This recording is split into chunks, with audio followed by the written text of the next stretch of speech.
Before we go on this road trip, there's something that I need to share, and to tell you the truth, it's a really hard one for me to share, but I need you to understand the importance of your family, especially when you're trying to heal after surviving something. When I was 5, I went to a drive-in movie, as usual, with my family. We used to go every weekend, and I was always with my 2 older brothers. They would take me into the big kids playground, and they'd take me down this really, really high slide. And I was a bit of a hellion, so I got away from them one night. I climbed to the top of that high slide, no fear in me at all, until I got to the very top. I sat down, grabbed hold of the railings, and I froze. It was way too high up for me to slide down. There were a line of kids behind me, and I couldn't go walking down the steps. And I froze. A kid behind me went to push me down the slide.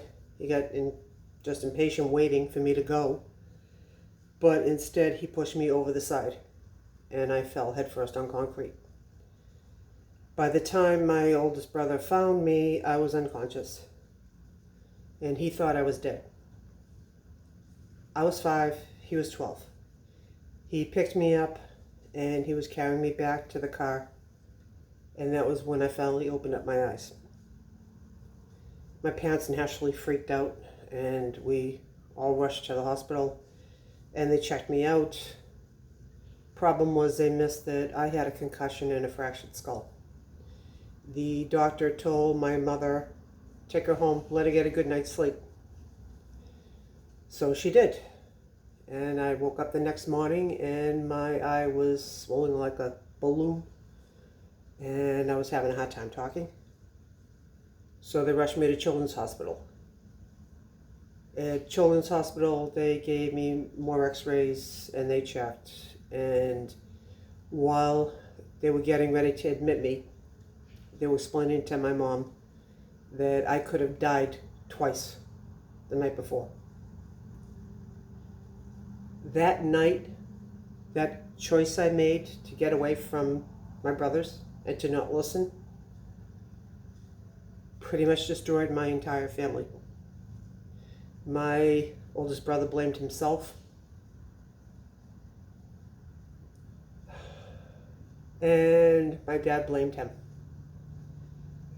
My dad, who did drink, became a violent alcoholic after that.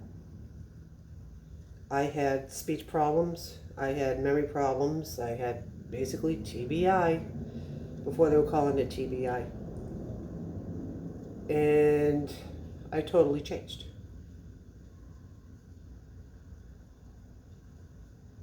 This is what we do to families when we don't understand what just happened to us, when we don't understand the price we're paying as a survivor, and we don't understand the power that we have inside of us to change things. This is what we do. I was only 5. Later on, one night when my parents were fighting, I took my head and I was smashing it against the wall, trying to break my skull again. Because I remembered when I was in the hospital, my parents weren't fighting. And my dad wasn't drinking all the time. He finally stopped when I turned 13, and many, many years later, about 7 years after he was told he was on borrowed time because of bad heart, I asked him, why didn't you start drinking again when you found out that you were on borrowed time? He said, I swore I would never do that to my family again, and I'll die never doing that to my family again. So it is vital getting them to fight with you instead of you fighting against them. Get them to understand what's going on with you. Get them to understand you've changed and there's reasons for why you changed, because I can tell you right now, they're blaming themselves. They're wondering what they did wrong. When I got married to my husband and his mild PTSD went through the roof, I blamed myself. I thought I was doing something wrong. Don't let your family wonder what they did wrong. If you did something wrong, take responsibility for it. But you shouldn't have to pay for it the rest of your life. The rest of your life is yours. Just like the rest of my life is mine. What we do in our lives, we have the power to do if we want to.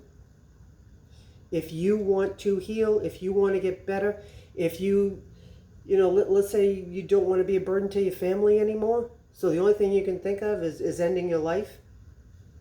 Stop being a burden to your family by taking back your life. Take back control of your life. You will be a lot happier, and so will they. The power of the human spirit has no limits. The only limits are the ones you put on yourself.